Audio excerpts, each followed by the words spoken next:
Well, I'm a former naval special operator.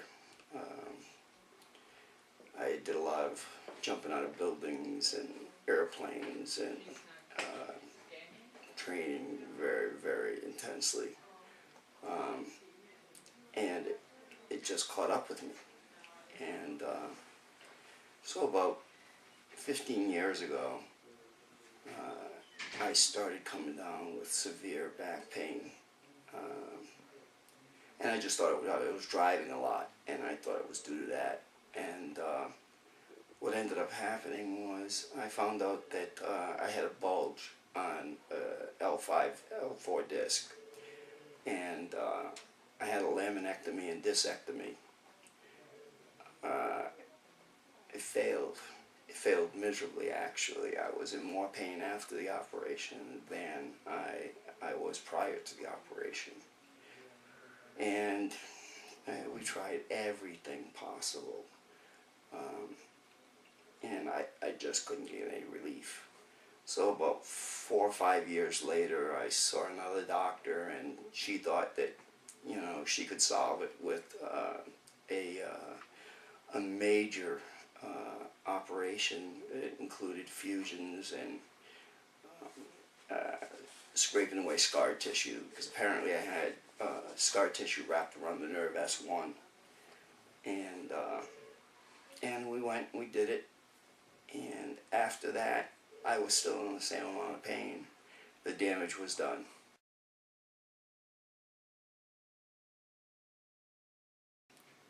During the period in between the two operations, I didn't really have any pain management. At that period of time, it was like, after the operations, they'd put you on pain meds, and then shortly thereafter, they'd put you on Motrin 800s, and you had to suck it up.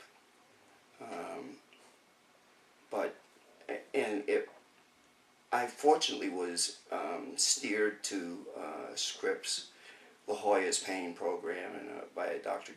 Joe Sherman, and I saw him for many, many years,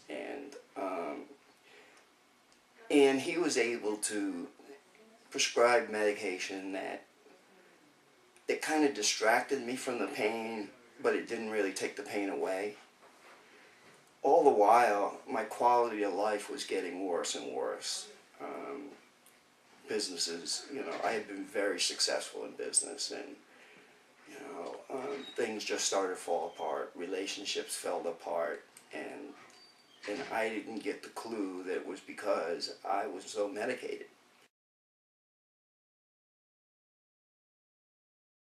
Well, we had to rotate over the year so that I wouldn't gain a dependence on one medication. So,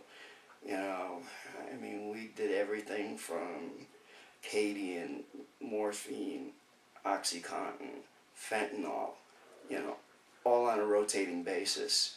And in addition to that, I needed psych meds because the pain was just sucking the serotonin out of my body.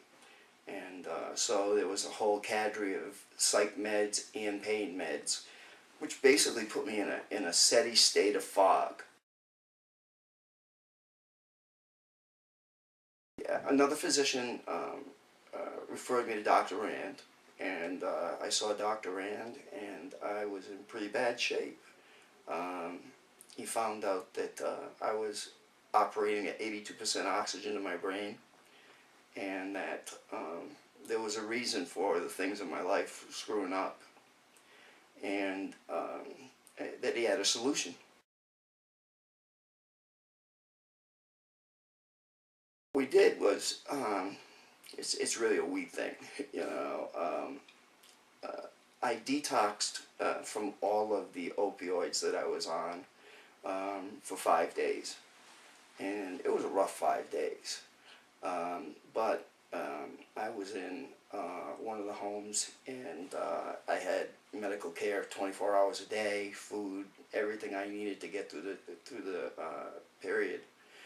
And once I got through that, I went on Suboxone, and it's been an incredible journey for me.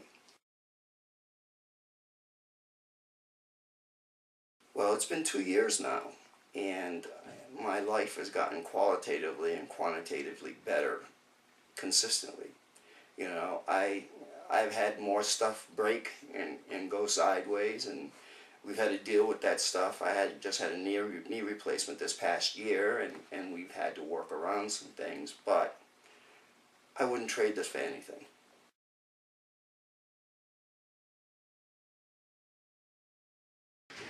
It's not easy to go from the life you had to the new life you have, you know. And I was thinking about the fact I call people who come here Jerry's heroes, you know, because it's not easy to take that leap from, you know, everything you've known, you know, that has kind of worked or whatever, to jump into something that's totally new, and it takes a lot of heart.